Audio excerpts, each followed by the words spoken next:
which is now political. We want a decent life. That is a bread and butter issue. We want the rentals to be reasonable and economic so that we can afford. Who is supposed to make us afford the rentals is the government. So we end up confronting the government in an effort to address those problems. So it's an issue of addressing the basic needs, but at the same time, it's leading the people into confronting the government.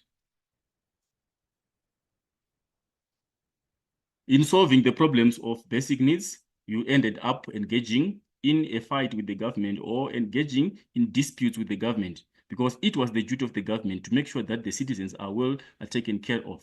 But however, there was neglect because of the separate development policy by the apartheid government. So that is the literal meaning. That is the meaning of that particular statement. If you are to take it from the perspective of what was happening in the townships during that era of the 1980s. Right. So that is the first question. The first part of the question, number 1.1. Let's go to the next source. Source 1B. Why do you think this poster was created? Let's go to the poster. Right. Why do you think a poster was created? You check the context of the source. Before you answer the question, check the context of the source and be able to figure out what the source is about. You get a clue of the usefulness of the source or why the source was created. If you are saying why the source was created, we are saying what is the usefulness of that particular source. So let's check the context of this source. It says the poster below, produced by Krugersdorp Residents Organization, appeared on a South African History Archive. It called for the residents' meeting to be held at the Roman Catholic Church in Kagiso on 27 January 1985. Right, so why was the poster created? Is its usefulness? What is it meant to address? It is meant to call for residents' meeting. So we get the usefulness here, or the why part, to call for the residents' meeting to be held at the Roman Catholic Church in Kagiso. That is number one. It was created to call for a residents' meeting. Then what else can we say? We can also say it was meant to conscientize blacks of the need to have their problems addressed. Because remember, the role of this meeting was to get black people gather and discuss critical issues concerning their livelihoods. So it was also meant to conscientize the black people of the need to have their problems addressed. They were supposed to have their problems addressed. And who was supposed to address those problems? It was the role of the black people in collaboration with the civic associations.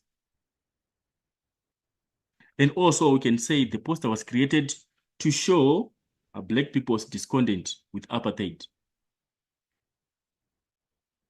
Creating this poster, it was a way of showing that black people were not happy with apartheid rule. They show their discontent. And also we can say the poster was created to call for support from the public, the black public. To call for support. If people are being called for a meeting, and the meeting is for a common cause to address problems affecting your livelihoods, then people would rally behind the civic associations. So we can say it was meant to call for the residents' meeting as in the context of the source, and also to conscientize black people of the need to have their problems addressed, or to show black people's discontent with the apartheid rule, or to rally for support from the black public. Right, we move on to the next question. Explain why it is important for Dr. Mohlana to speak about the role of civic associations during the residents' meeting. Right, we are looking at this poster here. It has the title, this particular character, Dr. Mohlana, and also Isaac Jenu. These are the co-participants in the upcoming meeting. They are most likely to be the people to address the meeting, to tell the people the motive of the meeting, the agenda of the meeting, and why they want people's problems addressed. And so why is it important for them to explain to the public the role of civic associations? Right. If we come to our question, we want Dr. Mohlana to speak about the role of civic association during the residents' meeting. Right. The first thing there basically is to make Black people aware of the role of civics. He must explain the role that is supposed to be played by the civic association. People need to know, because some people would just be exposed to the idea of the civic association for the first time. They don't know what kind of an association it is, what is it going to help, how is it going to help them, or why was it created, what's the rationale for having that association. So there is need to conscientize Black people of the role of civics. Black people need to know. So it's important for them to explain so that people get to know. And also to mobilize for mass support. Mobilization of mass support. If they clearly explain the purpose of the civic associations, then people will rally behind those associations and they will gain more support. So it's important for them to also explain the role so that there is the garnering of support from the public. People would support the organizations and it will have massive impact on the apartheid government. And also to give people hope.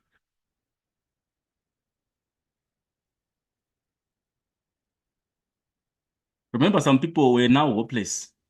Because of apartheid, they were exposed to all forms of oppression, and they no longer had any hope for the better in life. They were now thinking of them being in a dead end and them being not in any position to challenge apartheid. So it was also meant, if they would explain the role of civic associations, it would also it would also assist in giving people hope about the future. Right, that was source 1B. Let's quickly go on to source 1C. I'll start source 1C. Right, let's go and check source 1C. What is it about? Our source 1C is, the extract below is from Zwelethwa, Our Land. The mayor by J. Civic, the PAN.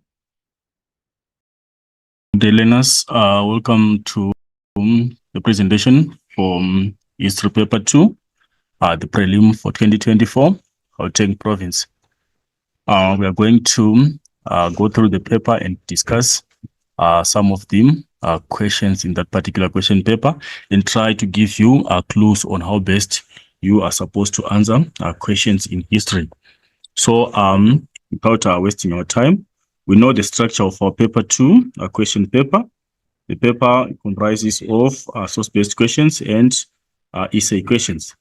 Right, and under the source-based questions, we have question number 1, which is based on internal resistance in South Africa during the era of apartheid.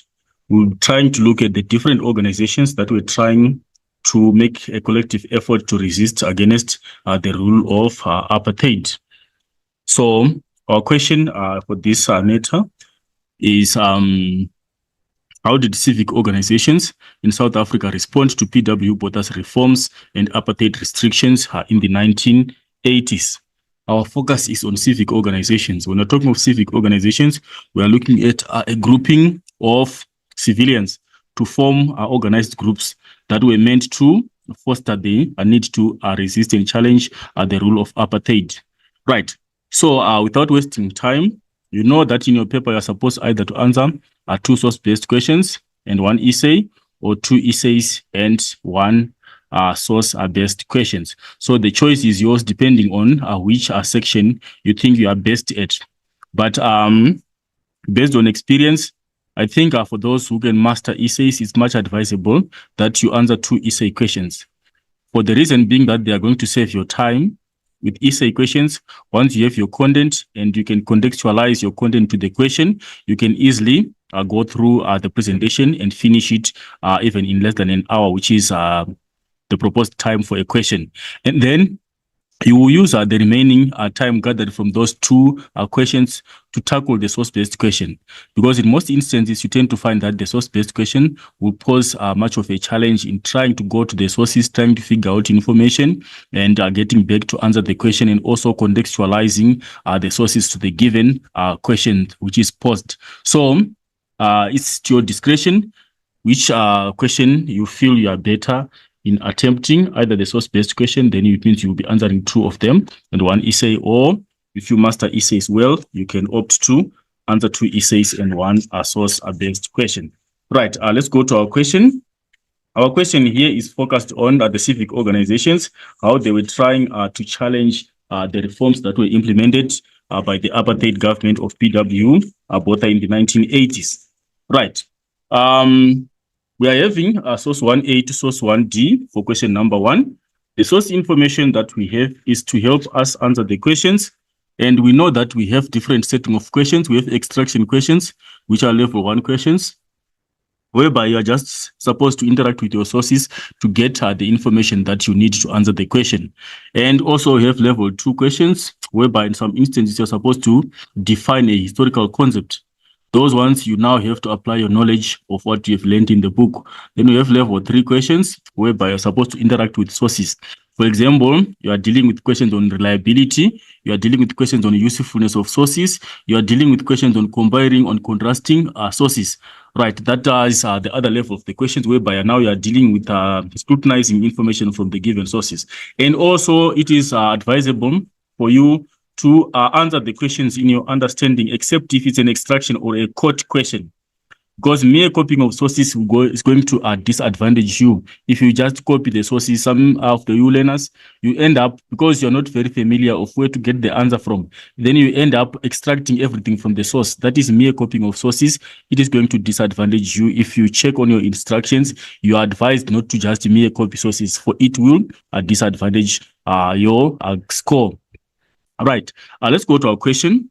Our question is based on source 1A. We're starting with the first question. Use source 1A. Right, let's go to the source and try to check the context of the source. We should also try to understand the context of the source. It says, the extract below outlines the reaction of the United Democratic Front, the UDF, and community-affiliated organizations to Botha's reforms in the 1980s. We are looking at one of the organizations, which was a civic organization resisting the rule of apartheid, which was the United Democratic Front. How was it influencing the community, or how was it trying to react to some apartheid reforms that were introduced? Right, we cannot read through the source. We'll just go and extract the information required. For you have read the sources, you are supposed to read through the sources and try to contextualize the source and try to understand the information in the sources. Right, let's go to the first question. The first question is saying, identify three demands identify any three demands made by the community organizations from the government. This is an extraction question. 3 by 1, you should also pay attention to mark allocation. 3 by 1, it means you should identify 3 responses, and each response has got 1 mark to give you a total of 3 marks. So in your response, you should ensure that you have gathered 3 different responses that are going to give you 3 marks. So if you go to our source, you want to identify the demands that were made by the community to the government. Right, we go to our first source, our source 1A. Right, the source, it says, the consumer boycott call came out of a community organizations and grew in 1985, spearheaded or led by the UDF and affiliated organizations. These put forward explicitly or clearly political national demands. We see that is where we get our responses. These put forward explicitly or clearly political national demands. What were the demands that were put by these civic organizations? Right. We tend to find that the first demand is indicated here. Lifting of the state of emergency is one demand. Removing the police and army from townships, it was the other demand that was posed by the civic organizations. And the last one, releasing all political prisoners and detainees.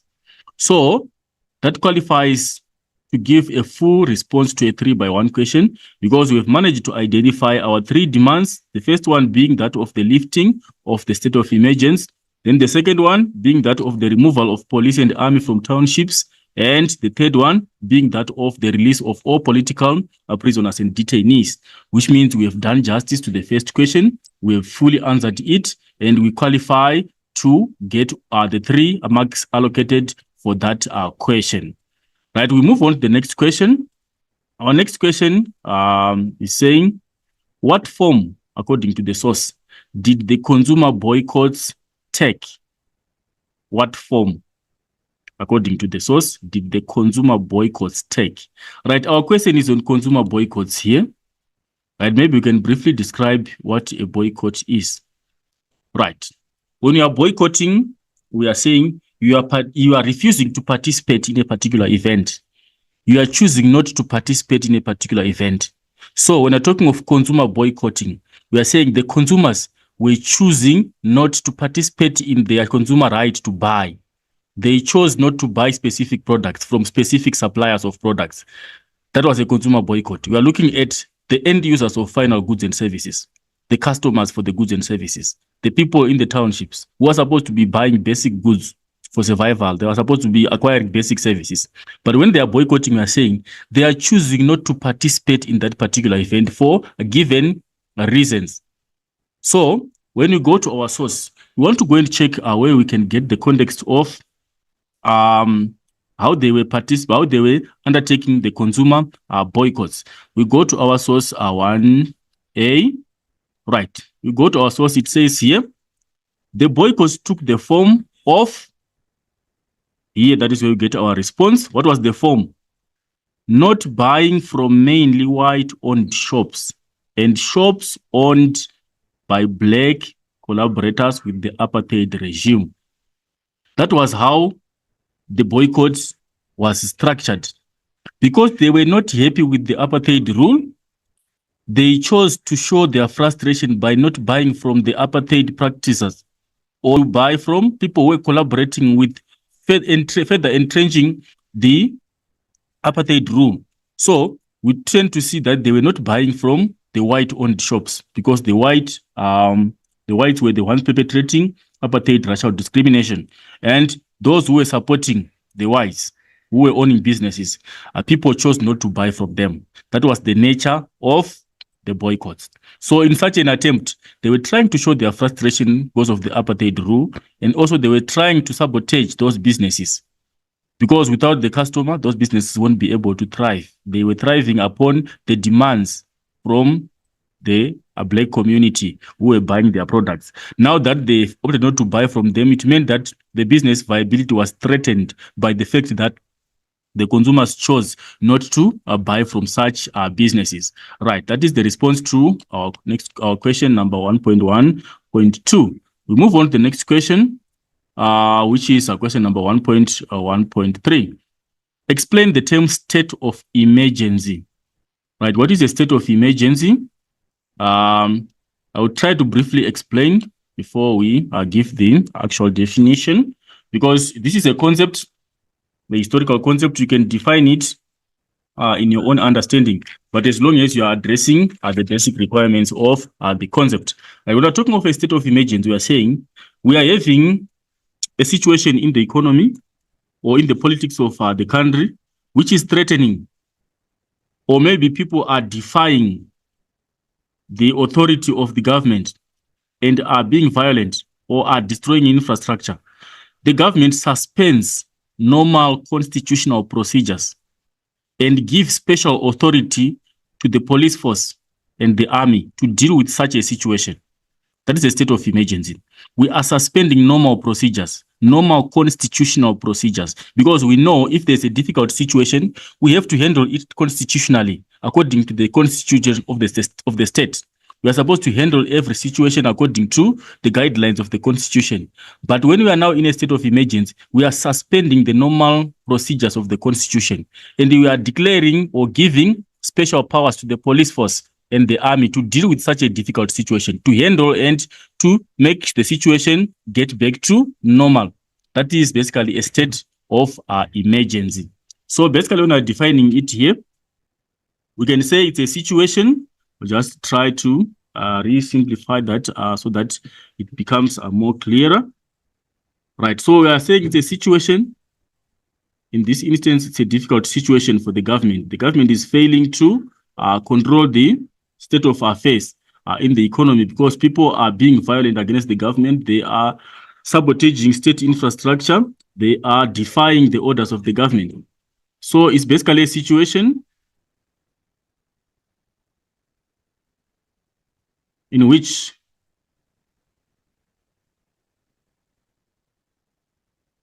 a government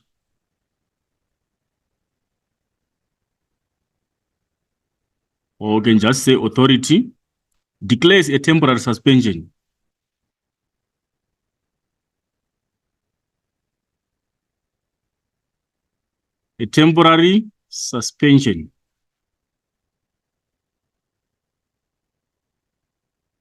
of normal laws and regulations.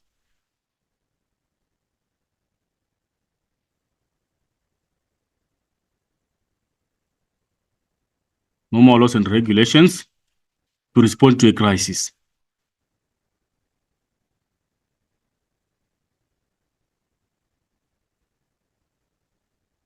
Because in some instances, we cannot handle a crisis by following the normal constitutional procedure. It will take long for us, maybe if people are misbehaving, people are behaving wildly, they are violent against the government. It will take time for us to prosecute such people, bring them to the courts of law, get them sentenced. That is a long procedure, while the violence is ongoing. And the detriment of the violence will be to the cost of the state, while we are trying to follow the normal procedure. So we suspend the normal procedure and we declare a temporary suspension of the normal laws. We are no longer following the laws in that difficult situation. But now we're giving special powers to the police. That will mean in some other way, if the army is given some special powers, they might be given the powers to shoot and kill, or the police, they might be given the authority to shoot and kill, which is not part of the normal procedure, because we want to handle a difficult situation. The situation is out of hand. So we should implement policies which are fast to handle the situation, which can address the problem in hand at the shortest possible time. That is basically a state of emergency. Right, we move on to the next question. What, in your opinion, would have contributed to the infighting between two liberal organizations, the ASAPO and the UDF? Right, we had those two liberal organizations. They were fighting for the rights of the people and fighting against apartheid. But we tend to find that there was some form of infighting between them. They were both black affiliated organizations trying to support black people to fight against apartheid. But if you check on the relationship of the two, they were not having some close relationship, for they had the same purpose. They were supposed to be working together for the same very goal of defeating apartheid, but they were having some infighting. What might have been the reason of the two having some infights? Right, what I can highlight there, the reason for the infighting between the ASAPO, Azanian People's Organization, and the United Democratic Front. Right, we can mention here that number one was ideology. The ideology was different of those two. Right, the ASAPO was strongly influenced by Black consciousness.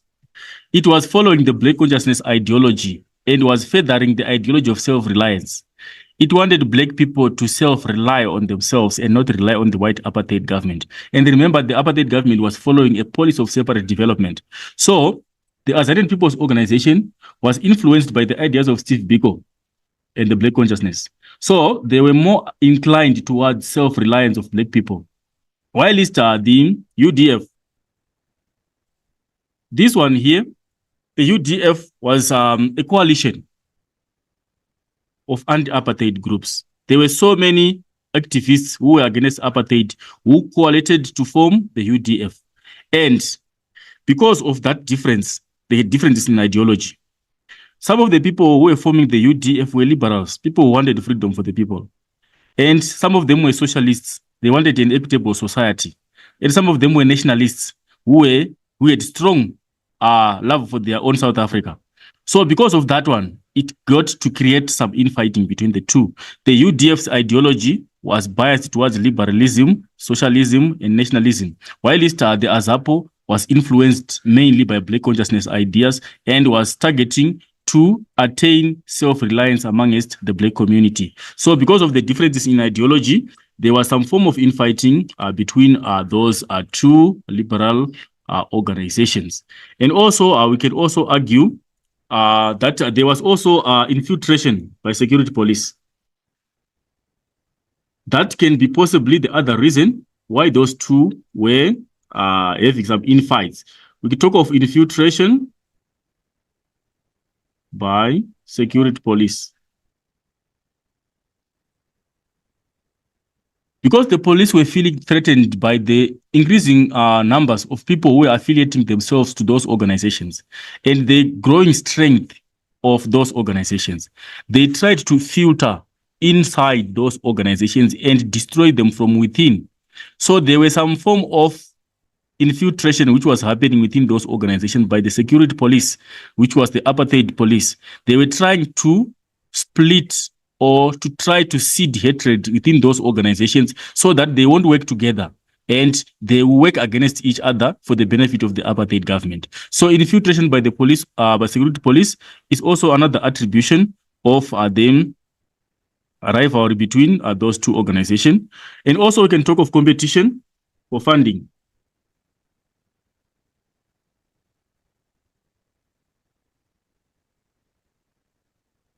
These organizations were relying on funding from well-wishers and also were getting resources from affiliate organizations or people who were supporting the move against apartheid. So being two prominent organizations, it means they were supposed to compete for the available resources and available funding. So that also contributed towards the rivalry, or that also contributed towards those two organizations having some infights. And also we can also argue of regional. We can also argue in terms of regional rivalry.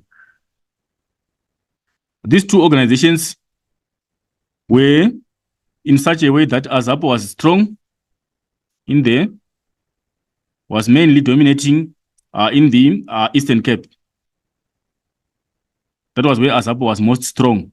And also if you check, the UDF was most strong in the Western Cape.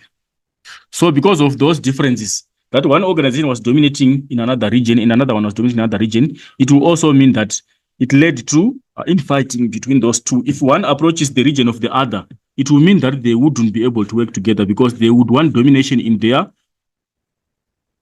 area of dominance and would not accept another rival organization coming to dominate in their own territory. So because of such reasons, those are some of the reasons why you tend to find that those two organizations were having some form of some infighting between them, and why they were not closely working together.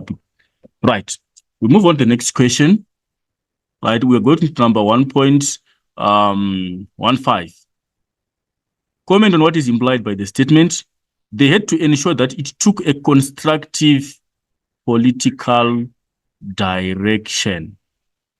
It took a constructive political direction. Right, let's refer to that statement from our source.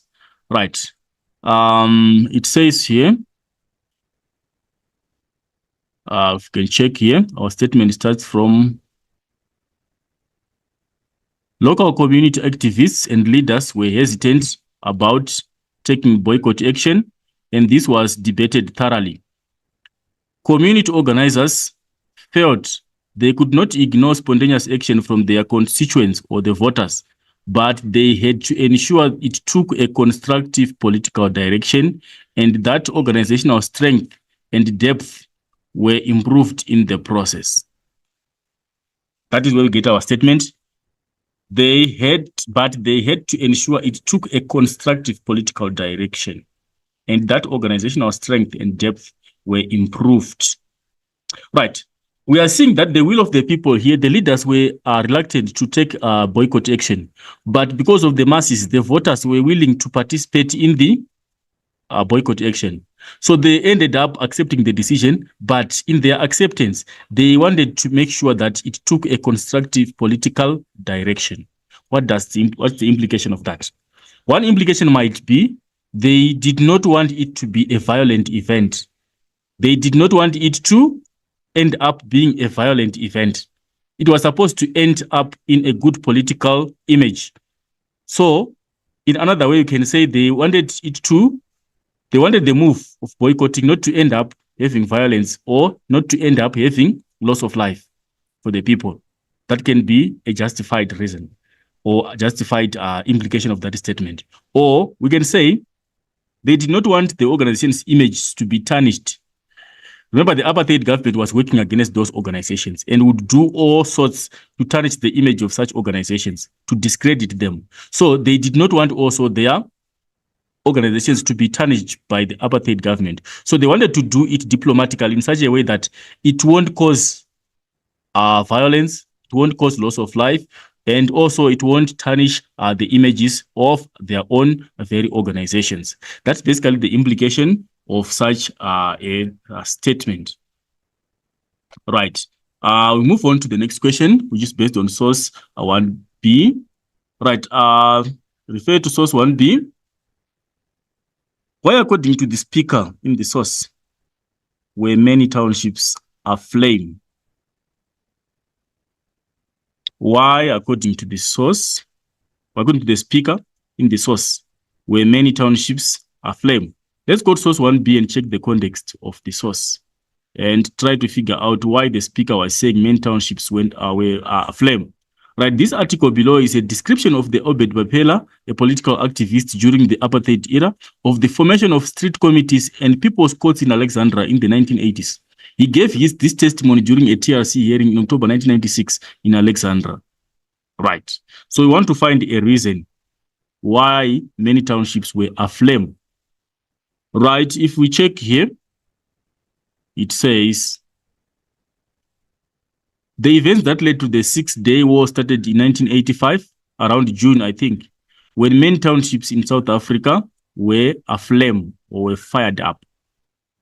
There was a lot of activity and uprising in most of the townships at the time, and the Eastern Cape was leading at that period I'm mentioning. So our response, we find it here. Why were the townships aflame?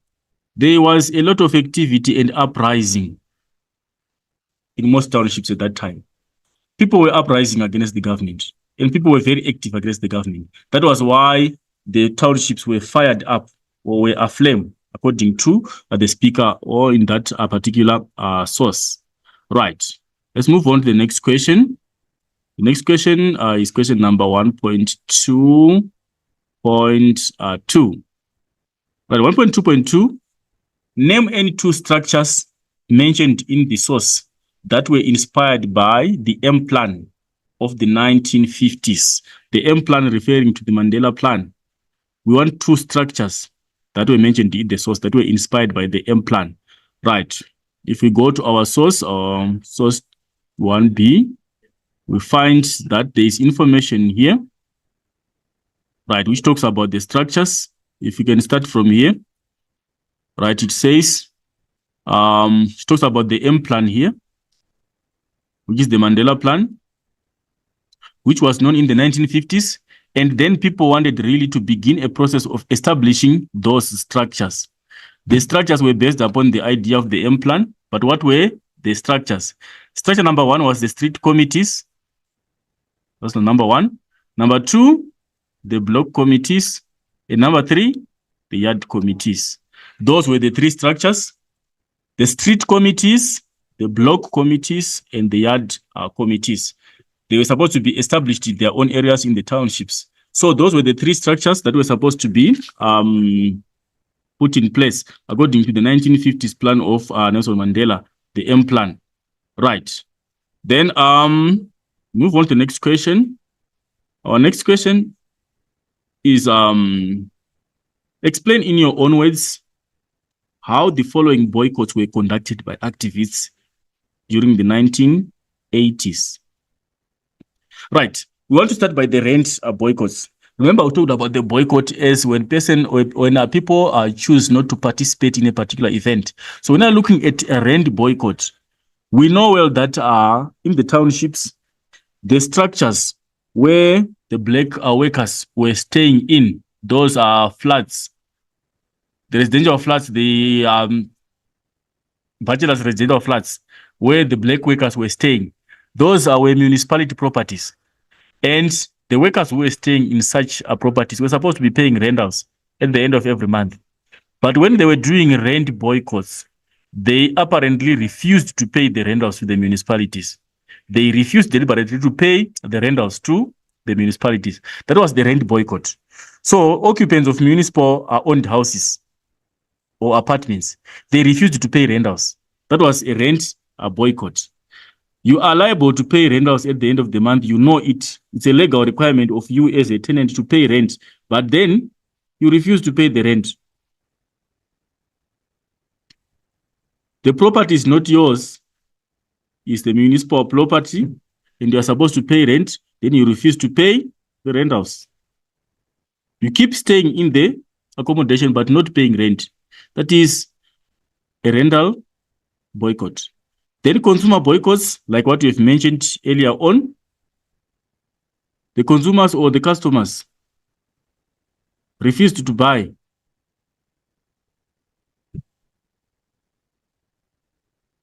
from white-owned businesses.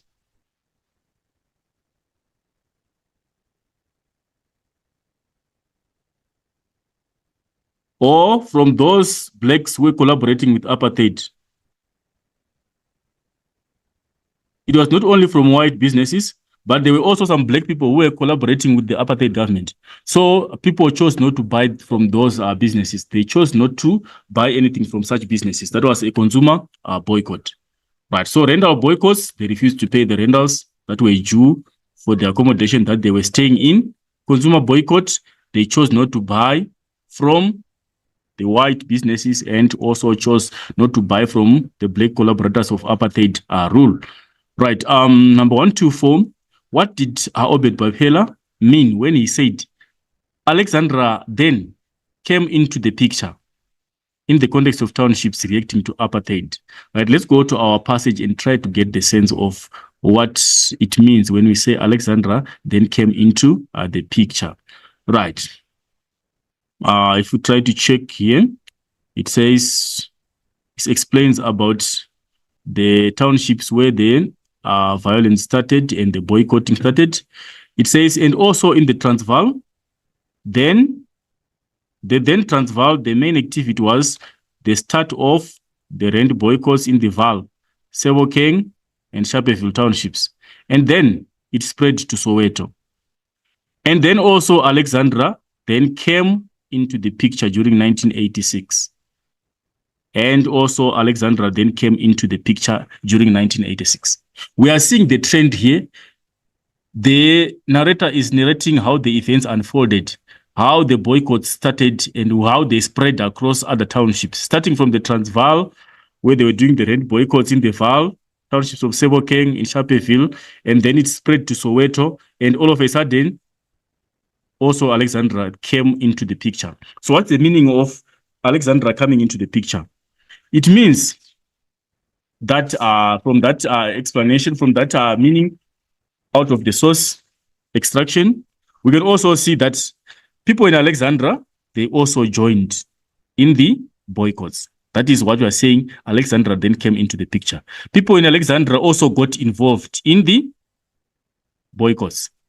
Or Alexandra residents, they also joined the activities that were happening in other townships,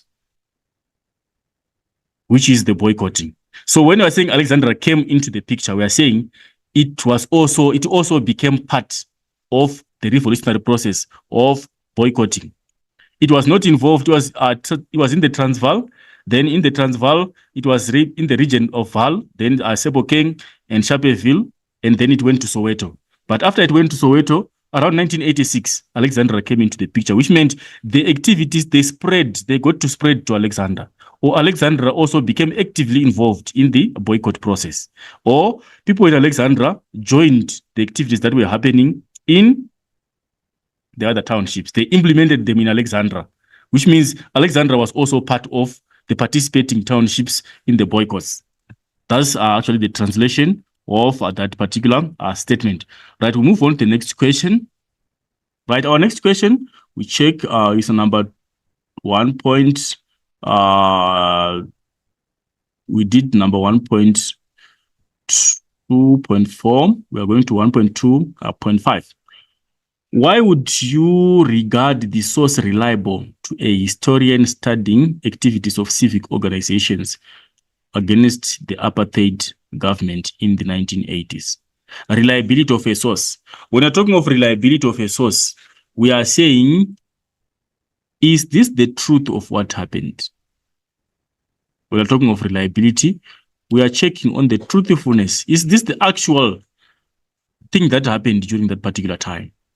So what can we check on here? Right. If we go to our source to check on reliability, let's check the context of our source and try to figure out if it's reliable.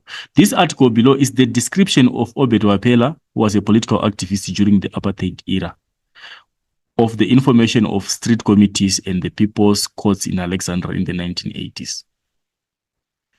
So this source is reliable because it's coming from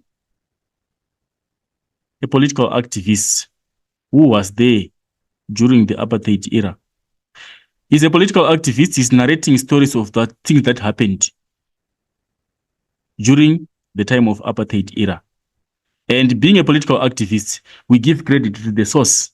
Is someone who is interested in the politics of the country, someone who is following political events. So we can safely rely that this information is reliable because it's coming from a political activist, someone who is within the field of politics and who was ultimately there during the events of the 1980s, where the committees were set and where the people's courts in Alexandra were put in place in 1980.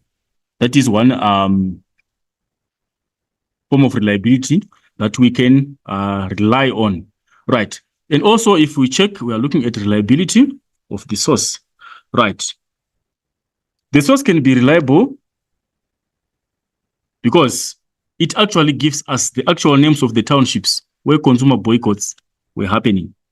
If you check our source here, it's telling us that the boycotts started from the Transvaal, and they went to, in the Transvaal, it was in the Vaal, in Sebokeng, in Sharpeville. And then it spread to Soweto, and then also went to Alexandra. So we can safely rely, because it is giving us the actual names of the townships where the boycotts were happening.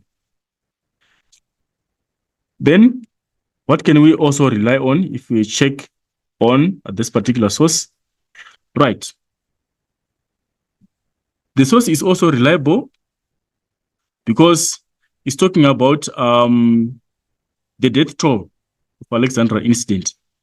This information can be traced. We can try to check the death toll, which is explained here, where it says 12 people died.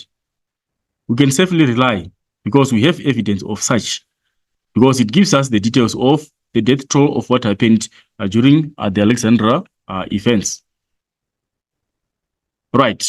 And also, if we can check, the source also shows how civilians reacted to apartheid through consumer boycotts and rent boycotts. We can safely rely because we have such information that during the apartheid era, the civic organizations were influencing people to do boycotts. So it's shown in the source. So we can safely rely because that is information that we know that boycotts were one of the ways of resisting apartheid in the townships. And it also explains that there were boycotts which are happening in those townships. So we can safely rely that this source is reliable because it's giving us information which is in line with what the history of the country tells. Right. So that is basically how we can assess the reliability of that particular source. Right, we'll move on to the next aspect, the next question. We're dealing with question number 1.2.4. We need to move on to the next question. Right, that was 1.2.5 on reliability. We need to move on to number 1.3. Right, number 1.31. What, according to the source, is Operation Palmiet? Right, we have to check from the source. Well, doing source 3, source 1C. Source 1C, what's the context of the source? The source below explains how apartheid government clamped down on anti-apartheid activists in black townships in the 1980s. Now, this source is telling us about the reaction of the apartheid government. Given that there was activism against apartheid, the government would not fold its hands and just see events unfolding to its disadvantage. The government tried to put some initiatives to clamp down the resistance that was being implemented by the residents of the black townships. So what did they do? They did that Operation Palmiet. Right, let's check what it was. We can find the response here. South African Defense Forces, the SADF troops, can say start by here, sending 7,000 South African Defense Force troops into black townships of the Vaal to crush uprising. They named this Operation Palmiet. So Operation Palmiet, by mere description that is given there, it was the sending of 7,000 South African SADF troops into the black townships of Vaal to crush the uprising. Because people in the Vaal were uprising against the government, they chose to deploy such a big number of troops to their Vaal region so that they would calm down the situation and crush whoever was uprising against the government. So that operation where they sent those troops is the one which was codenamed Operation Palmiet. Right, let's move on to the next question. 132, move on to the next question, number 1.3.2. Right, number 1.3.2 is saying, explain the concept End Conscription Campaign in the context of the resistance against voters' reforms. Right, we'll try to explain the conscription part, and then we'll try to link it to the End Conscription Campaign. Right, during apartheid, it was mandatory for all white men to join the National Army upon the age of 18 years. It was a law which was put in place by the apartheid government. They wanted to strengthen the apartheid rule because they were feeling like blacks would overpower them in the future. So they wanted to secure their place in the government and ensure that there was no uprising which was going to come from the blacks. That was why they were strengthening the white army. They wanted as many troops to secure their rule in South Africa and to secure their position in South Africa. So they were conscripting, which means it was something which was compulsory for all white South Africans upon the age of 18 to get enrolled into national duty, national training, so that in the event there's black uprising, they would easily use those people to fight against any uprising from the black community. So because of that, there were people who began to object that belief of conscription for different reasons. Some were not interested in training, in participating in the national duty. They decided to start avoiding that national duty, either by going out of the country or trying to find a way of escape from that conscription. So we ended up having what was called the End Conscription Campaign, whereby now white people were advocating for the abolishment of that act of forcing the white men into compulsory enrollment into the army of the South African Defense Force. So we can define that as a campaign which was meant to discourage young whites from compulsory enrollment by the apartheid government into the army. And conscription was compulsory enrollment into the army. So the End Conscription Campaign, it was basically a campaign which was meant to discourage young whites from compulsory enrollment by the apartheid government into the army. They were no longer supposed to engage compulsorily into the army. Some of them began to object because of different reasons, and some of them opted to go into exile because they did not want to go. And there were also campaigns to try and conscientize young whites to object from compulsory enrollment into the army to enforce apartheid against black people. Right, we move to the next question. Number 1.33, quote evidence from the source which suggests that during the Transvaal's biggest stay away, the national leaders of the UDF could not meet. We want evidence that during the biggest stay away, national leaders of the UDF could not meet. Right, we go to our source. This is an extraction question. We don't need to worry. We just have to find where the response is. Right. We are going to source 1C. Source 1C here. Right, it says our response, we find it here. The UDF national leadership was in disarray, which means disorder at the time, either in detention or in hiding, and thus unable to meet. So our information is this what we require. The national leadership was in disarray, which means they were in disorder at the time. And how were they in disorder? Either they were in detention or they were in hiding. So it meant that they could not meet. If you are in detention, you cannot freely move and do what you want. You cannot freely meet people because you are under the dictation of the authority. So they were under detention or they were in hiding, fearing for their lives. They were staying in hiding. They were operating underground. So you could not meet. So that is where we get our response for that particular question. Then we move on to the next question. Right, our next question is question number 1.3.4. Explain what is implied by the statement, the Transvaal stay away showed the power of mass action, but did not stop repression in the context of the process actions in the 1980s. Right, this statement here, the implication of this statement, we need to analyze it in two different ways. We have to split it in two so that we can be able to analyze it clearly. It says the Transvaal's stay away showed the power of mass action, but did not stop the repression. That is where we should get a clue of how to analyze that statement there. We want to analyze the power of mass action. When we're talking of mass action, we are looking at collective effort by a big group of people. Black people got to agree with each other to make a collective effort to fight against apartheid. And they were doing that in masses, which means they were doing that in very big numbers. So that stay away, it made an impact on the government. They felt that black people, if they are united, they would win this battle against apartheid. And what did they do in response? They did not stop repression. Repression, we are saying, they did not stop, stop exerting people to, or did not stop denying people to exercise their right. They still oppressed and repressed people not to show their discontent with the system.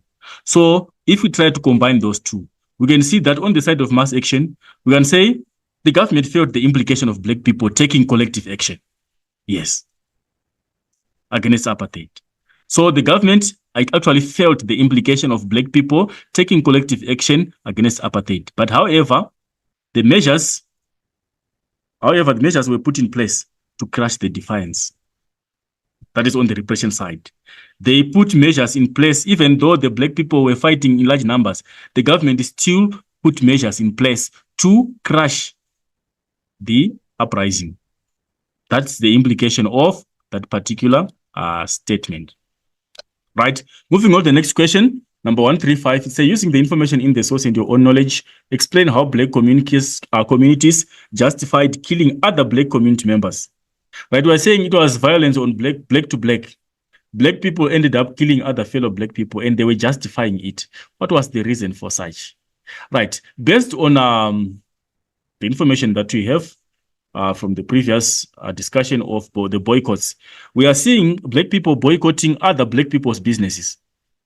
And that would not just end like that. It would even end up in a bloodshed. Because if you're choosing to boycott your fellow black person's business, what was the reason behind? We had people who were collaborating with apartheid government. And mainly those who were in authority, like, for example, the black councillors in the townships. Most of them were known to collaborate with the white apartheid government. They were working on behalf of the white apartheid government. Some were even spies amongst the black community. So those people who were working against their own fellow blacks were justifiably supposed to be killed by their own very black people because of their actions to support apartheid. They were justifying what was wrong. So the implication is that if those people were killed, it was justified. They were supposed to die for the reason that they were fighting against the will of the majority of the black people, or they were not recognizing the essence of black people attaining their independence in their own country. So that was justified for that sake, that the people were fighting against their own fellow black people by working on behalf of the apartheid government. Or we can say they were entrenching suppression. If you are working for the suppressor, it means you are further entrenching suppression of the fellow black people. So it was justified for those people to be killed. Right, we move on to the next question. How many people, according to the source, did the SADF kill in Botswana? Right, that is number 136. The South African Defense Forces, how many people did they kill in Botswana? We find the information here. Right, on June 14, the SADF attacked the homes of people in exile in Botswana, killing 12 people. So our response there is clear. The number of people is 12 people who were killed in Botswana. It's an extraction question. Right, we move on to the next question. We are done with the source 1C. We got source 1D. Why do you think this poster was created? Let's go to the poster and see the context of the poster and try to figure the reasons as to why. Right, if you check this source here, the first evidence that you should check for the context of the source. What is the source about?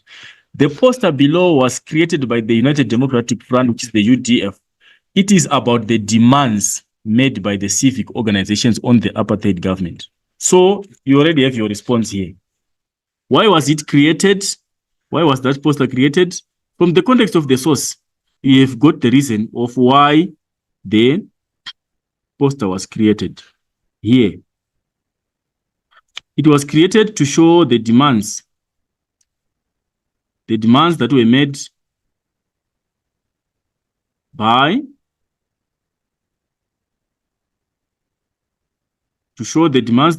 by the civic organizations on the apartheid government.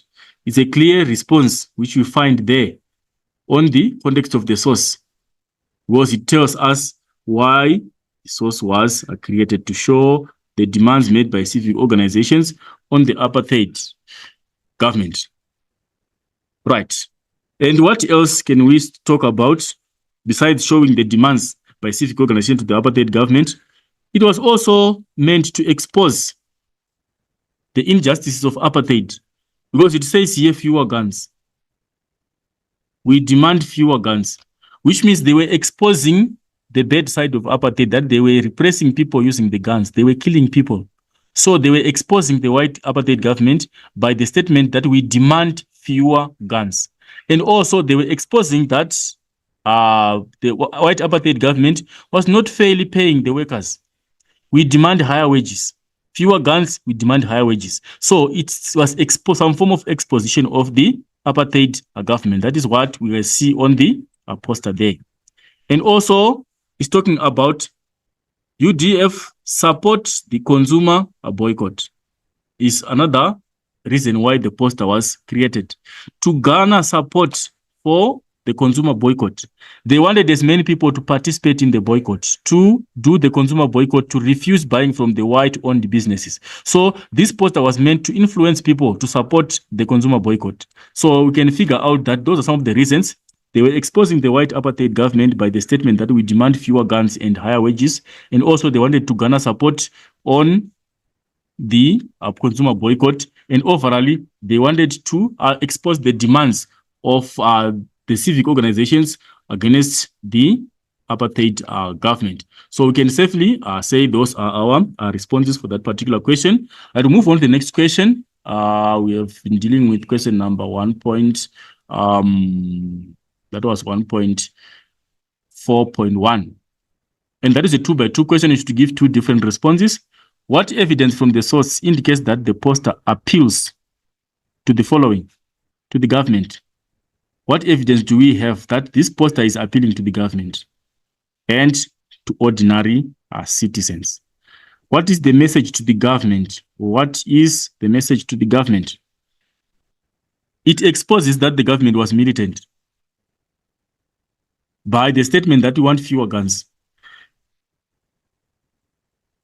It is actually exposing the government that the government was a militant government. It was using violence against its own people, was using violence to repress their own people through the usage of the gun. So people were now demanding fewer of the guns. We want fewer guns. We demand fewer guns, which means the government was being reminded that it was a militant government which was using repression upon its own people. So people were now demanding that, no, the government should no longer be using militant methods of governance. And also on the citizens, what is the message? The message there is that it was calling for public support. Public support for consumer boycott.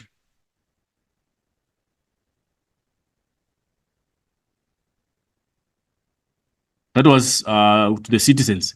And also here on the government, we can also argue that the government was not taking care of the welfare of the people. By the statement, we want higher wages. We demand higher wages, which means the welfare of the people were not catered for. People were civic societies were demanding higher wages and also demanding fewer guns, which means the government was militant and also was not taking care of the welfare of the citizens of the country. And to the society, they were supposed to give their support to the UDF to make the consumer boycott succeed.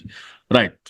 Let's go to number 1.5. Refer to source 1B and 1D. Explain how the information in source 1B supports evidence in source 1D regarding the resistance to apartheid in the 1980s. Right, that is a support question.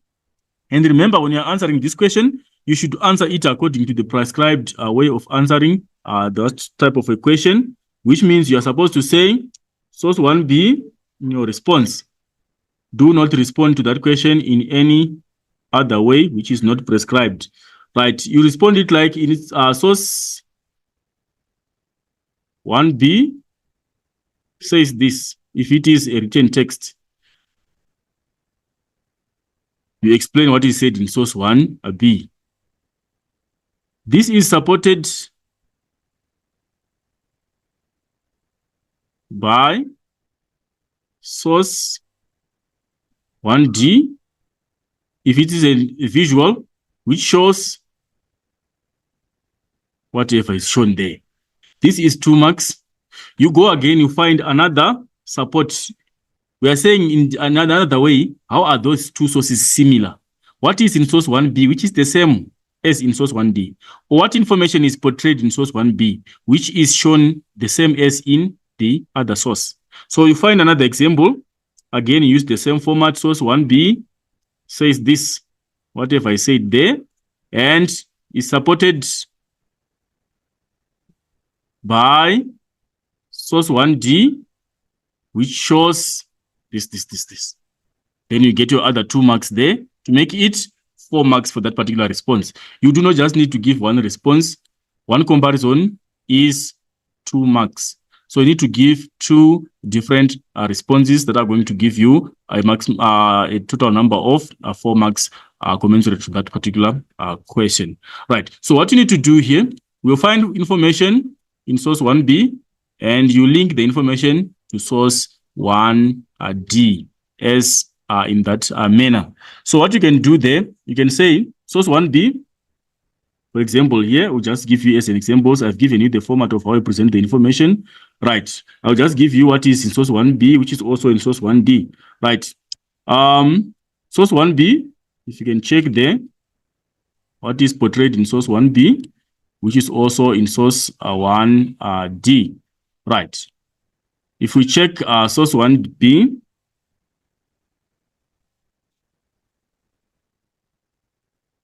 right, what's wrong with this one?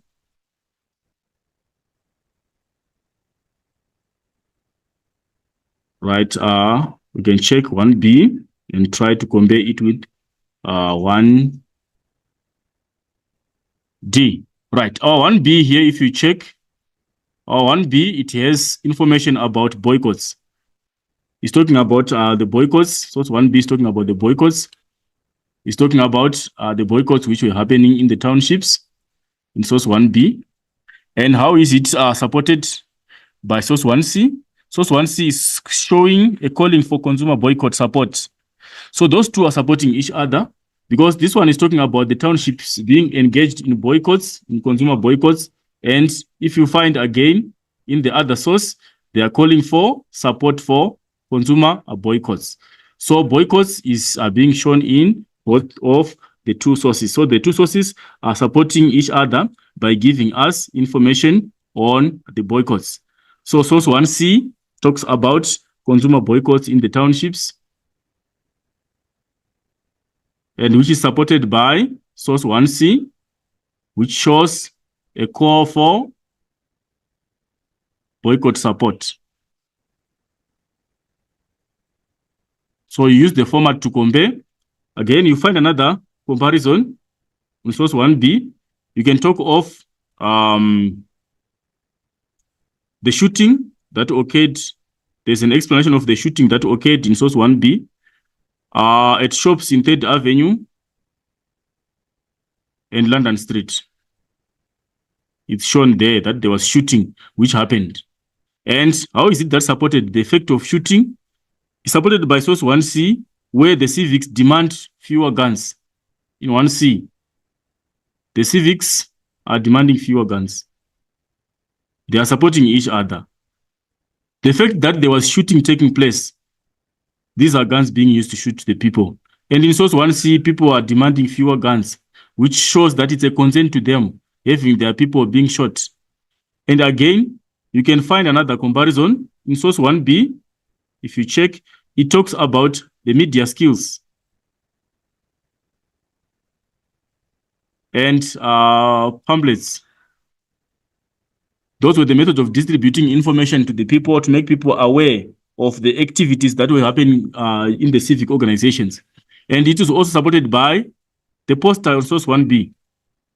Source 1C is a poster, which is corresponding to the media here. We are talking about the media being engaged, the usage of different forms of media to portray and to give out information to civilians. And we already have a poster as source 1C. So those two are supporting each other. So basically, you must find the information which is the same, which is portrayed in one source, and you check in the other source how it is also portrayed. And that is how you answer the support question from sources. Right. Now we are coming to our last part of question number 1, which is the paragraph question. Right. Briefly, I'll just give you the clues of how to answer the paragraph question and how you should follow those steps of answering the paragraph question. Right. When you're answering your paragraph question, your paragraph is the same as the same paragraph that you write when you're writing your essays. There's no difference between this paragraph question and your paragraphs in the essays. Remember, when you're writing paragraphs in the essays, we have a specific format that we should follow for our paragraphs. For every paragraph, we follow the Peel method, which is the point and the explanation and the evidence or example and the L, which is the link. Once you are done with this, your paragraph is complete. So, in as much as we want to answer this paragraph question, we must follow those steps of answering a paragraph question, and we should always abide by such steps of paragraph writing and not follow any other step of answering the paragraph question. Right, we should not get lost there. What must we do in this instance? We are saying When you're talking of the point to your question, you should give a direct response to the question, or you should give an answer to the question, which is also your line of argument for the paragraph. The opening statement should make it clear of your line of argument that you are going to follow in that paragraph, which is a guiding statement or an answer to the question. So what is our question here? Using relevant information from the sources and your own knowledge, write a paragraph of about 8 lines explaining how civic organizations in South Africa responded to both reforms and apartheid restrictions. How did they respond? That is the question. You are supposed to explain how they responded to the reforms. So, in your explanation, you should give a statement which addresses how the civic organization how responded, depending on your understanding and with the evidence that you have. You can say they responded bravely, or the civic organizations, they were responding diplomatically to the responses to PW, borders reforms and apartheid restrictions. How did they respond to that? Responses can be different. They would have responded maybe in some other instance, they would have responded bravely to those reforms, because remember, the apartheid government was suppressing such reactions by civic organizations. So you have to answer the question, and then you explain. When you are explaining now, you are giving information to support your line of argument, and you are not extracting any information from the sources. You are explaining in your own understanding. You know different civic organizations that were there in South Africa. We can talk of the Black Sash, is one of the civic organizations. You can talk of the UDF. You can talk of the Mass Democratic Movement. You can talk of the end of Conscription Campaign. You can talk of all those different, the end of the South African Council of Churches. You can talk of the Council of Education, all those different organizations. How were they responding to the reforms by P.W. Botha and the restrictions of apartheid? You are explaining in your own understanding. For example, you can explain that they were mobilizing people to defy against apartheid laws. It's one of the reaction, how they reacted. They responded boldly towards the Botha's reforms. How did they respond boldly? How were they bold? They openly mobilized people to defy against apartheid laws. Or they mobilized people not to vote in the tricameral parliament. You are explaining in your own understanding. Maybe you can give 3 statements of explanation before you go to evidence. Then now, after that, you go to the evidence part. You are now supporting what you are explaining. You were saying the civic organizations were very bold in resisting or in responding to the reforms by apartheid. Then what is the evidence which shows that they were having boldness in their response? Right. They introduced consumer boycotts in townships, which was in the form of rental boycotts and consumer boycotts. You quote the source. You write whatever evidence is there, and you put your source in brackets. Like, for example, you're giving evidence of consumer boycotts. The organizations, they encouraged people to boycott the rentals and the consumer boycotts in the township. Where did you get that from? It's source, maybe it's 1C. You put the source in brackets. Again, you find another evidence. For example, they used the media. To present their demands to the apartheid government. Present their demands. Where do you get the media? Maybe that poster, that source is source 1C, where there's a poster. You give source 1C. And again, if there's another evidence, you explain the other evidence that you have. You put the source. Because this one now is not your own knowledge. Your own knowledge, you used it here when you're explaining. That is where you use your own knowledge. Or if you have any other evidence, you present it here when you're explaining. Then here we are putting the evidence, which is now the relevant sources. That is why the question is saying in the relevant sources. You can only extract relevant information from the relevant source, not everything. Because some learners will end up copying the whole source as evidence. Then you link your paragraph to the discussion. You are now ending your paragraph. You need to support your line of argument. We have said the civic organizations, they reacted boldly towards the apartheid government's reforms. Then you are supposed to show us that it was boldness which was portrayed in the paragraph. Because if they were openly mobilizing people to resist or to defy against apartheid, it shows that they were very brave against apartheid. Or if they were using the media to show their demands to the government, it shows that they were very brave.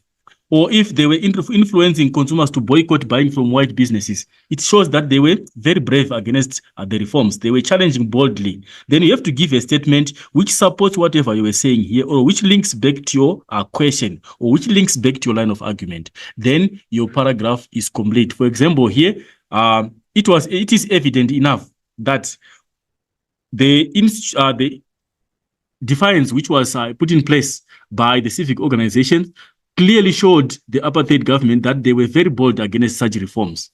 It's a linking statement to end your paragraph and to refer back to the question, which is now the L part of your appeal, which is the linking statement of your paragraph. Then your paragraph becomes complete, and that will qualify to be a level 3 paragraph that will can give you from 6 to 8 marks. Because without that, if you just give evidence, it's mere copying of sources, and there's no understanding of how the civic organizations reacted to the reforms. You can get a level 1, which is from 0 to 2 marks. So you should be very careful when you're answering the paragraph question. For it has to show some understanding of the aspect in question, and for it also has to prove that you understand whatever happened. That is why we say using your own knowledge. It's not everything that you are supposed to copy from the source that you have to present in that essay. Otherwise, it is mere copying of sources that can only give you a level 1, which is maximum 2 out of 8. And the moment you lose 6 marks out of 50, you are costing yourself getting a poor score at the end of the paper. Right.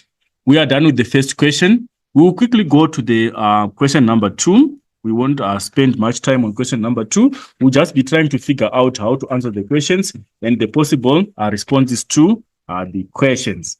Right, we'll start with question number 2. Is based on the Truth and Reconciliation Commission. Right. The question says, how did the Truth and Reconciliation Commission, or TRC, deal with the case of the Cradock Four? Right. We are referring to source 2A to source 2D. What, according to the source, was the critical question raised by the fall of apartheid in South Africa? When apartheid fell, what was the critical question that was raised? Right, we'll go to source 2A and try to figure out where we can get our response. Right, if we come here,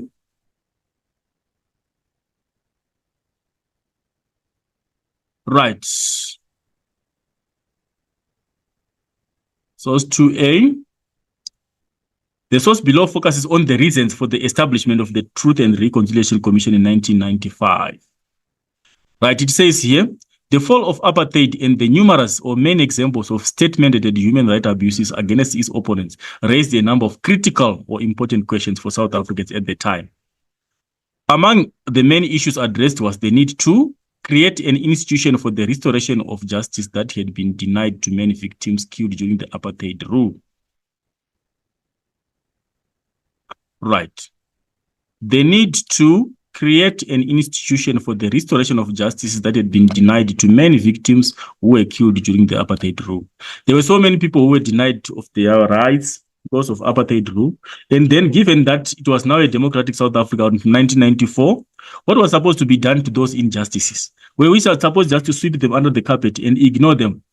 We have been exposed to so many injustices from the onset of the apartheid government in 1948 until 1994. There had been so many injustices ranging from murders to torture to whatever form of injustice that you may think of. So what was supposed to be done, given that apartheid had now lost its grip on South Africa? Were we supposed just to ignore that? There was supposed to be a move towards reconciliation and re-establishment of the long-dead relationships between the two extremes of the whites and the blacks. Right, we move on to the next question. The next question is number 2.1.2, which is define the concept restorative justice. Right, I'll quickly explain between the two forms of justice. and try to figure out the difference between the two, and try to also to clearly distinguish and define the two. Right, we have a form of criminal justice which is called restorative justice. And we also have what we call retributive justice. Those are the two forms of criminal justice that we have. We have restorative, which is given there, restorative, and retributive. Right. So our question is based on restorative justice, given the situation that we have there. Right. So we're not talking of restorative justice. We are saying this is a form of criminal justice that focuses on rehabilitation of the offenders. When you are doing restorative justice, we are not focusing on punishing people who committed crimes. We do not want to punish them, but we want to rehabilitate them back into society. We want to accept them as they are, and we want to incorporate them in the current society and get them accepted by the society. We are not focusing on punishing them. That is restorative justice. We want to restore the old relationship that had died because of the criminal event.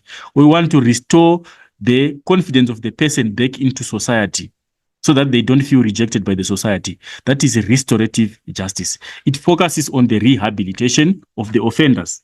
We want to rehabilitate them and get them back to society. Then we have the opposite, which is retributive. When we're talking of retributive justice, this is now a form of criminal justice which focuses on punishing the offenders. It's the opposite, retributive. This one. This one now deals with punishment of offenders. You commit a crime, you should pay for it. If you're supposed to go to jail, you're supposed to go to jail. That is retributive justice. We punish offenders. We don't just let them go. They have to pay for the crimes that they committed. So these are the two forms of criminal justice that we talk about. Restorative is rehabilitation. We are taking the offenders back into society. We are not punishing them. But retributive, we punish the offenders. They should pay for the crimes that they committed. Right, those are the two forms of justices. Right, we move on to the next question. Why do you think the TRC not focus on punishment and prosecution of the perpetrators of human rights? Why was the TRC established with the mandate of fostering reconciliation and not punishing people who were abusing human rights for the war apartheid era? Right. The reason was that to create a smooth transition to democracy. That can be one reason. We wanted a smooth transition from apartheid to democracy. So we're supposed to reconcile so that we have a smooth change from the old rule to the new rule. Otherwise, it was going to be an eye for an eye. If we're supposed to punish back those who were committing crimes, it means the war was going to continue, or the hatred between the two extreme ends was going to continue. So there was need to enhance a smooth transition from apartheid to democracy. That was why the restorative justice means was taken into action, so that there was easy transition from the apartheid practices going to the new era of democracy. And also to encourage the disclosure of apartheid atrocities. There were so many people who were encouraged to come before the committee and testify. And those people were free to come and testify because they knew that once they testified and disclosed everything, they were going to be indemnified from prosecution. They were going to get amnesty. So it was a way of also encouraging to disclose the atrocities that were performed during apartheid, and also to foster unity and forgiveness, and also to bring closure. There were people who did not know what happened to their fellow loved ones during apartheid. Some of them just disappeared. So to bring closure to such, it was a way of retributive justice which was supposed to be implemented, where people would come and testify, knowing that they would get amnesty and they will be left free. So it will also contribute towards the closure of the people who lost their loved ones because of the apartheid practices. Right. And if we check again, we got the next question, which is question number 1.1. 2.1.4. Right. Comment on the requirements that perpetrators had to meet to be granted amnesty. Right. What was the mandate for a person to be granted amnesty? You're supposed to fully disclose the crime. For you to be forgiven, you're supposed to fully disclose the crime. Whatever happened, we're supposed to explain it fully and truthfully. Fully and truthfully. Which means if you presented some facts which were untrue or which presented some lies, you would not be granted amnesty. You're supposed to truthfully disclose all what happened during that crime that you committed. And also, the crime was supposed to be politically motivated. That's what the other requirement of being granted amnesty. Crimes, they were supposed to be politically motivated, which meant if you committed a crime which was not linked to the politics of the day, you would not qualify to get amnesty for that crime, because only politically motivated crimes were the ones for which people received amnesty. So it was supposed to be politically motivated, which means you must have committed the crime based on the politics of the day. Either you were doing it under the instructions of apartheid or under the instructions of the black nationalist movements. And also, there was supposed to be the fact that was supposed to be in proportion. The crime was supposed to be in proportion. What are we saying here?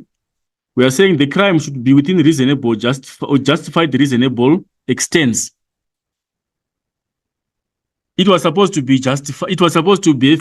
We were supposed to have committed a crime which is within justifiable limits, and not crimes which are out of proportion. So those are some of the requirements for the granting of amnesty by the Amnesty Committee of the TRC.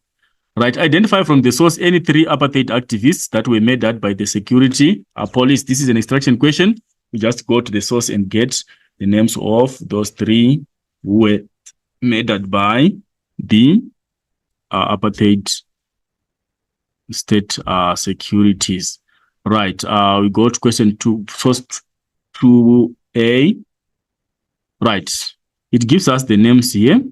It says amnesty hearings for the murders of a group of anti-apartheid activists known as the Cradock Four. The Cradock Four are named there. It's Matthew Koniwe, Sparrow Mkonto, Port Katala, and Selom Shalud.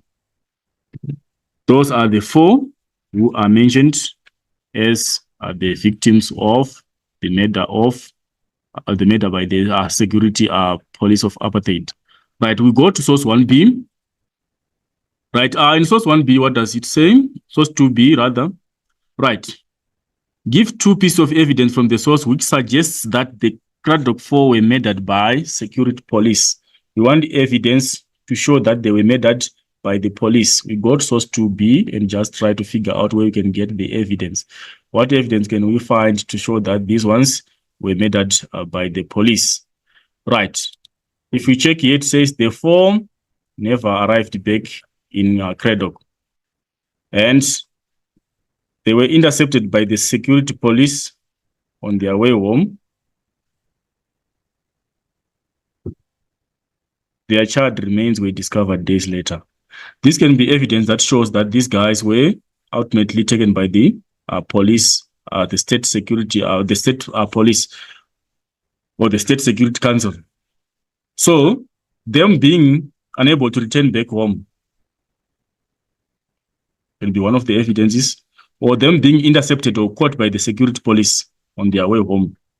And their charred remains were discovered days later, which means their burnt bodies were discovered days later. That can be the evidence that we can use to support that. We move on to the next question. Right, what is the next question talking about? That is question number 2.2.2. Right, 2.2.2. Court evidence from source. Okay, we are done with that one. 2.2.3.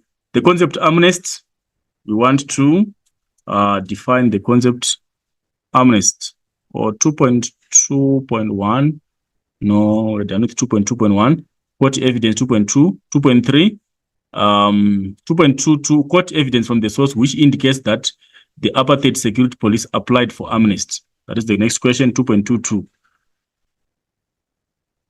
What evidence which shows that they applied for amnesty? We want to find evidence which shows that they applied for amnesty. We have a statement there which says, then beyond recognition, fixed to it. Right, it says here, the identities of the killers began to emerge at 2 inquests or investigations, including later when they applied for amnesty to the TRC. This is where we get the evidence, where we get the response. Including later when they applied for amnesty to the Truth and Reconciliation Commission. The evidence began to emerge after investigations, and also including when they applied for amnesty. So there's evidence that they applied for amnesty from the TRC from that statement. We move to the next question, number 2.2.3. 2.2.3. What is it saying? Question 2.2.3. Explain the concept amnesty. This is a historical concept. We have briefly explained it before. When we're talking of amnesty, we are looking at indemnity from prosecution, which was granted by the TRC for those who committed crimes that were politically motivated. So you would not be prosecuted for those crimes if you have applied for amnesty. And upon full disclosure, and also upon proving that the crime was politically motivated, you would get indemnity against a prosecution for the crimes that you committed. That is amnesty, right? Or it's a pardon or forgiveness for crimes that were committed during apartheid, which were politically motivated. If you are pardoned, it means you're no longer liable to prosecution or going to the jail because of that crime. You have been forgiven officially because you have disclosed and you have shown that the crime was based on the political intention that was the order of the politics of the day. Right, number 2.2, for using information in the source and your own knowledge, explain why you think the second inquest was approved to investigate the Cradock Four murder case. Right, using the information in the source, let's go to the source and try to find out why was the second inquest approved. Right, former President de Klerk, under pressure from media groups, the Black Sash and the families, following the new national publication of the top secret military signal instruction, was compelled or forced to authorize the second inquest. So we find our answer here. It was because there was pressure from media groups, the Black Sash and the families, that he was forced to authorize the second inquest or the second investigation. And also after this one here, the new nation's publication of the top secret of military signal instruction. After it was known how those people were murdered and who gave the instruction to do so, he was forced to accept the second inquest on that particular event. So the pressure that was given ultimately enabled him to authorize the inquest or the investigation into the matter. Right. We go to the next question, number 2.5. Explain what the implication of the phrase an authorization that the above mentioned persons should be permanently removed as a matter of agents from society in the context of the security police activities in Cradock. Let's go to the source and figure out where the statement is. The statement is at where the source ends. Right. The end part of the source. It says here, the leaked military signal on instruction written in Afrikaans translated to an authorization that the above mentioned persons should be permanently removed as a matter of agents from society. So, what's the implication? The people being referred to here are those are Cradock Four, those guys who were murdered coming from the UDF meeting. They were figured out to be potential threats to the apartheid government because of their activities. And the government had authorized the securities to eliminate them from society because they were fearing that their influence was going to worsen the resistance against apartheid. So the implication there is the security police were working on strict instructions to eliminate identified people. Because the above mentioned, it means those people were identified. They were already identified and their actions were already known against apartheid. So it means the security police were working on strict instructions to eliminate identified people. Or we can also say the apartheid government did not want them to influence the society because it says they were supposed to be removed from society as a matter of agents, which means that they were a threat to their influence was a threat to the society, which meant that they were going to influence the society to also resist against apartheid. So it meant that the apartheid government did not want those four, the Cradock Four, to influence the society. They were supposed to be, with immediate effect, are removed from the society. Right. That is the response to that question. We'll move on to the next question, which is question number 2.3. Consult source 2C. Why do you think this poster was created? We go to the poster and try to check source 2C. Source 2C, we find that this is a poster. This poster below was used by the TRC to invite both perpetrators and victims to testify about the crimes that were committed from 1960 to 1994. It says the truth hurts, but silence kills. Let's speak out to each other by telling the truth, by telling our stories of the past, so that we can walk the road to reconciliation together. So the reason for this poster, you find it here. It was used to invite perpetrators and victims to testify about the crimes that were committed. It's one reason. From the context of the source, you already have an answer there. That is one reason why that poster was created, to invite both perpetrators and the victims to testify about the crimes that were committed from 1960s to 1994. And also, it was created to encourage the disclosure of crimes. There were hidden crimes that were committed during apartheid that needed to be disclosed. So it was meant to encourage people to disclose or to testify. Or also we can say the poster was created to encourage unity or healing or closure, because it says the truth hurts, but silence kills, which meant that if the truth even heals, even if it hurts, but ultimately the people who would have received the truth were going to get closure with time, and it was going to foster reconciliation. So we can say the poster was created to foster reconciliation because it talks about reconciliation. There's reconciliation. It was meant to foster reconciliation or to encourage people to disclose the truth, to encourage people to come before the TRC to disclose and to testify their stories, or for reconciliation to happen. That is basically what you can figure out from what you can see from the source. Right, we'll move on to the next question.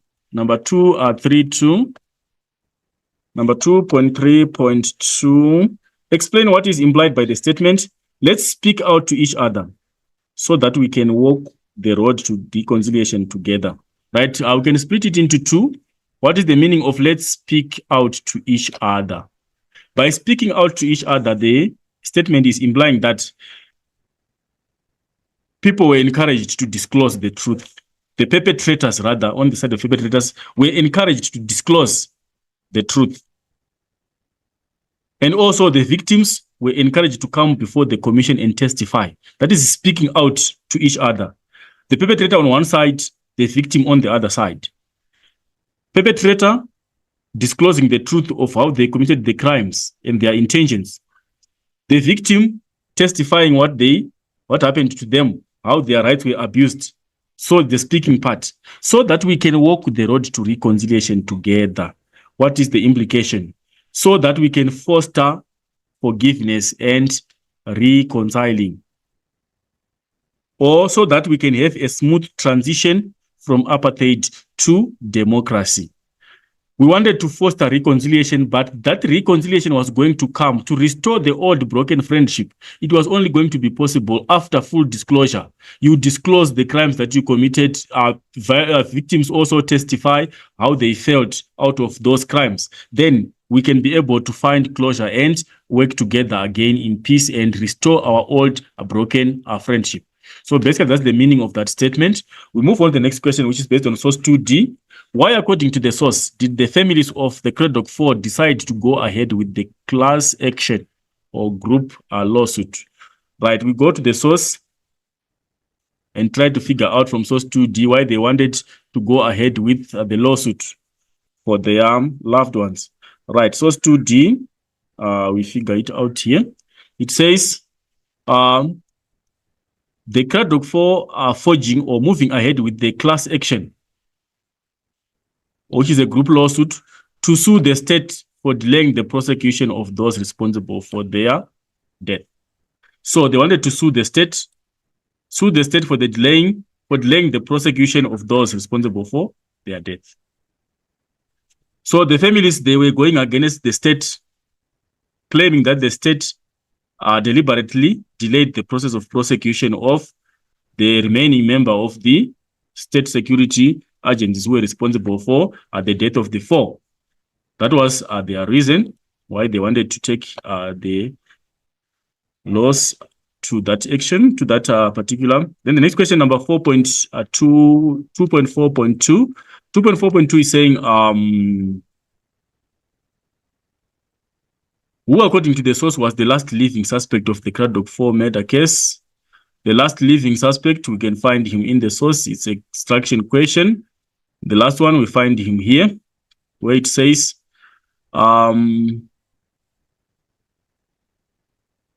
their family recently met lawyers to pave a way forward in their pursuit or search for justice in the murder of their loved ones after the death of Hermanus Barent du Plessis, the last living suspect of the murder case. So this is the last living suspect, Hermanus Barent du Plessis. Right. Number 1.4.3. 1.4.3. 143. Why would a historian regard this source as useful when researching the Cradock Four case? Why is that source useful? The source is explaining that the family was taking a lawsuit to sue the state for delaying prosecution. It's useful information.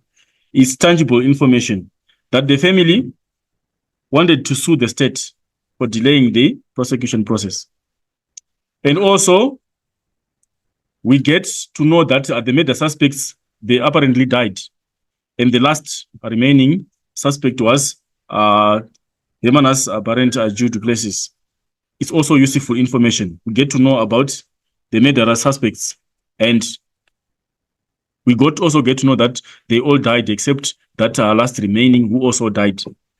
And also it talks about the ANC also being, also having chances of implications into that particular crime. Otherwise, the government felt like the ANC was also going to be held responsible in some way for that murder. It's also useful information that we get from the source. Right. Move on to the next question, which is number 2.44. What is the implication of Ms. Kalata's words? I think that even our government is scared to prosecute because if it did, those responsible would implicate some people in our organization, ANC. The meaning of that is just simple. It means maybe the ANC might be having a role that it played towards that particular murder. It might be possible. And hence, they were delaying the process of prosecution. Or hence, they were fearing exposure. So it means the ANC might be having a role played, that it played, or might be having a hand in that particular murder case. And it feared being exposed, or it feared that it might be implicated in such stories of the murder. Then number 2.5, refer to sources 2C and source 2D. Explain how the information in source 2 differs from the evidence in source 2D. This is a differing question. It's a contrast question. We are looking at differences. What is in this source which is differently portrayed in the other source?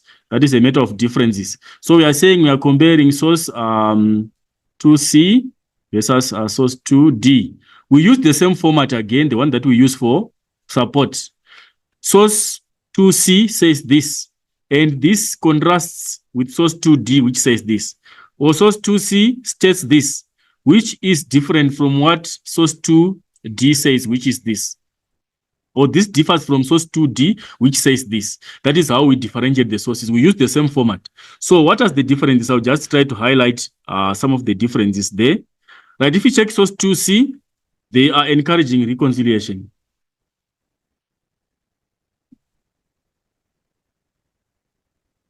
Forgiveness and working together. Then how is it different here? In source 2D, they are focusing on prosecution. The family wants to prosecute the state and also wanted the perpetrators to be prosecuted. So it's a difference. Source 2C is encouraging coming together and talking together and reconciling, while source 2D is talking about prosecution. The family wanted to prosecute the state and also wanted the perpetrators to be prosecuted. It's different information. Right, and also if you check source 2C, it focuses on reconciliation. How is it different from source 2D? In source 2D, the families are searching for justice. It says 25 other families searching for justice, which means those people were not willing to settle for reconciliation. They wanted prosecution of the perpetrators. And also, if we check source 2C again, is talking about perpetrators and victims inviting them to testify.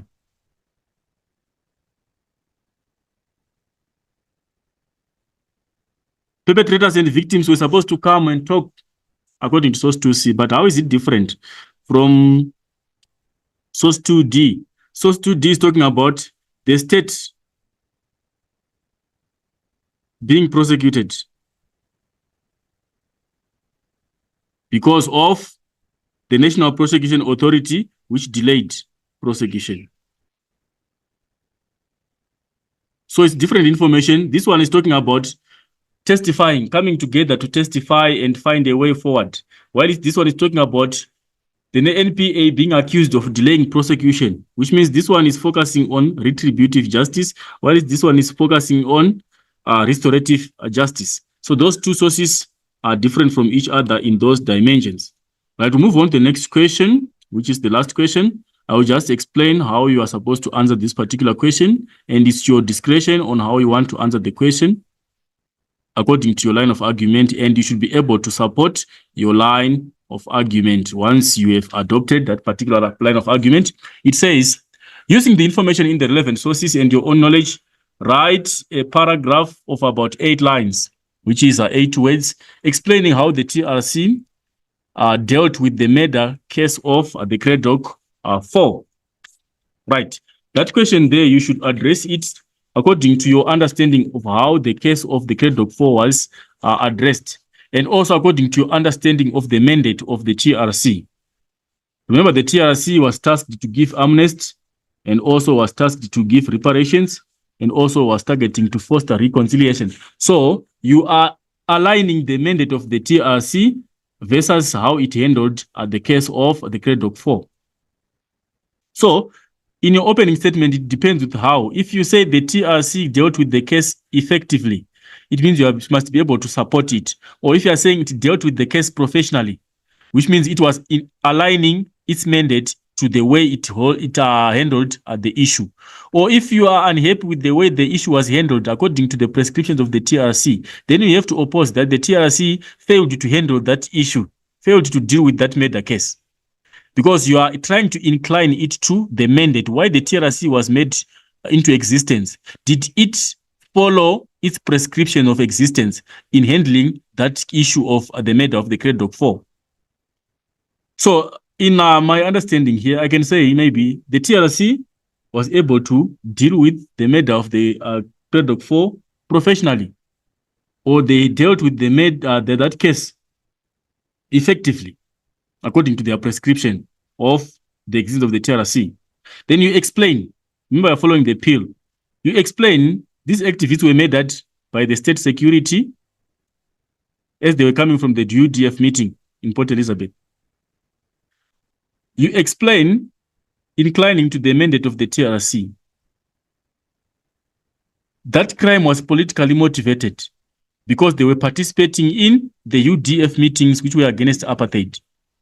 We want to get a justification of us saying the TRC did its part. And you can also explain how they were murdered. It was a gruesome murder. They were banned beyond recognition.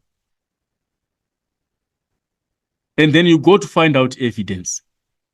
The killers, they began to emerge after investigation, and they applied for amnesty. They were acting under instructions of the state to remove those 4 permanently, which means that crime was politically motivated, which justifies that they were supposed to be granted amnesty. And also, it was a political crime because these people were involved in a UDF meeting, which was against apartheid. It justifies that the crime was politically motivated. Then you can also give other evidence that the TRC was encouraging perpetrators and victims to testify for the sake of reconciliation.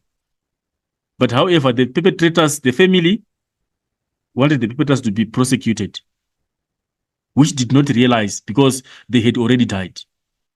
Therefore, the above evidence clearly shows that the TRC dealt with the case of the murder of the Cradock Four professionally, dealt with it professionally, or according to its set standards, according to the prescription of the setting of the TRC, it was able to fulfill its mandate in dealing with that case. Or whichever way you want to argue, if you want to say they dealt with the case unprofessionally, then you have to find evidence to argue against that. For example, the family wanted the last victim, the last perpetrator to be prosecuted. But remember also that the TRC was not there to implement retributive justice.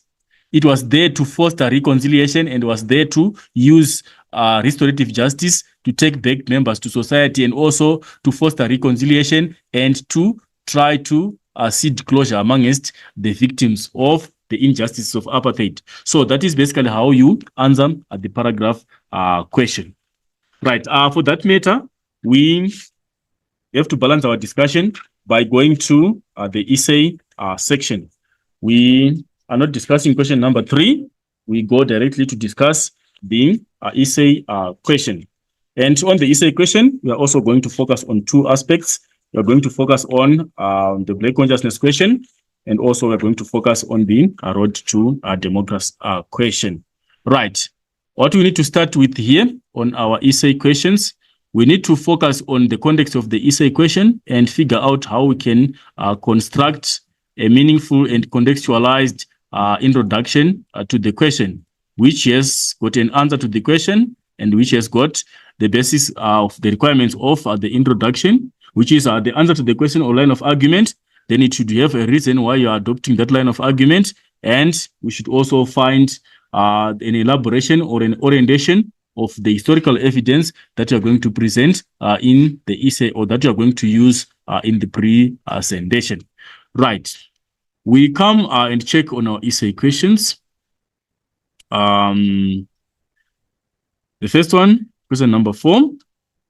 To what extent did self-assertiveness promoted by Black consciousness movement influence Black South Africans to challenge the apartheid regime in the 1970s? Support your line of argument with relevant historical evidence. That's the question. So it's a to what extent question. We should adopt a line of argument that has got an answer to the question. For this one, we would say to a greater extent, the self-assertiveness which was promoted by the Black consciousness movement influenced the Black people to challenge apartheid in the 1970s. That can be our line of argument, which is very proper because we know that people were made to be self-assertive. They were made to realize their self-worth. They were made to recognize their self-worth and do away with inferiority. And that made the people become now able and empowered to challenge apartheid. So it's to a greater extent that the self-assertiveness, which was promoted by the Black consciousness, influenced Black people to challenge apartheid. Then, why are we saying so? we should give a reason. We can say the Black consciousness assisted Black people to deal with the to do away with the inferiority complex which was seeded amongst the Black society since the inception of apartheid. It's a reason. Or Black people were able to realize their self-worth because of Black consciousness. You can find any generalized reason why you are saying the self-assertiveness enabled the Black people to challenge apartheid. Then you elaborate. You give the historical evidence that you are going to present. What is the essay going to prove? This essay is going to prove on the different methods that were used by Black people to challenge apartheid regime in the 1970s. Or is going to focus, the presentation is going to focus on the different approaches that were used by Black South Africans to challenge apartheid during the 1970s. Your introduction will be complete because it has a line of argument. You have taken the extent and you have given the reason, and you have also given an elaboration or historical evidence that you're going to present in the essay. Then we go to our content. Our content, as usual, we just have to discuss in passing because these things are basically the same, right? And what I advise you when you're answering this essay question, if you have to include background information, you can include such, but you don't need to spend a lot of time on the background information. It's not advisable that you concentrate on background information so much. You have to concentrate on the answer to the question. That is where you get marks from answering the question, not from giving out the background. So after the introduction, I'll just give a brief background here. The background that we give of Black consciousness is the political vacuum. This is the background that we give for Black consciousness, which was created around 1960s. What was the political vacuum? There was very limited resistance during this time because of the banning of political parties. Political parties were banned. Talk of the ANC and the PAC. They were banned. They were no longer in action. And how were they trying to influence people, given that they were no longer recognized legally by the government? They were operating in exile. Some activists were operating in exile, and by then some were imprisoned. And we can also talk of them operating underground. They were operating in hiding for fear of their lives from the apartheid government. So that is the background that you give. And hence, given this background here, there was need for Black people to find another way of resistance. Because the political revolution of political parties had proved to have failed to resist against apartheid because the parties were banned and also the activists were imprisoned and some had gone out of the country. And there was need to find another ideology of fighting apartheid, which came in the form of Black consciousness. Your background is complete. Then you now go to answering the question, right? And remember, we are not putting any subheading here. I'm just indicating that it's a background and it's a subheading, but when you are writing, you don't put any subheading. It's continuous writing and ensure that you are presenting your paragraphs in peel. And you must not congest points in the same paragraph. Each point should have its own paragraph with an explanation and some evidence and a linking statement at the end.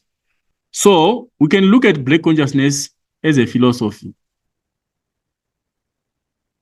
Right, Black consciousness was supposed to be followed as a way of life by Black people. That was the ideology. They were trying to infuse Black consciousness as a philosophy amongst the Black people. How? By instilling Black pride. Black people were supposed to act with pride in challenging apartheid. They were installed by a sense of pride. Or also we can talk about Blacks having to accept themselves. Black people were supposed to accept themselves. As Black people and as a Black society, they were supposed to accept themselves and also to reject the spirit of self-pity.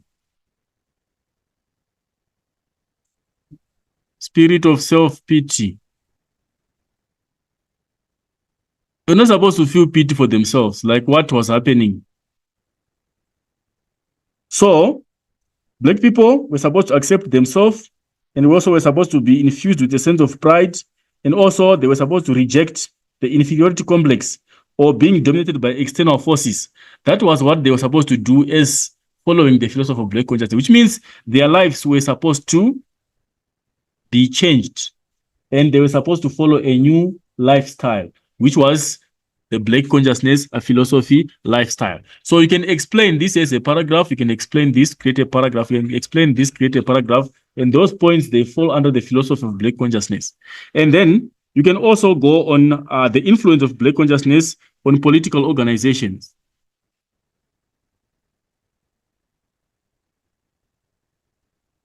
How did Black consciousness influence political organizations?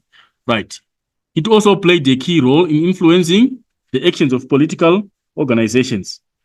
For example, the political organizations were instilled with a sense of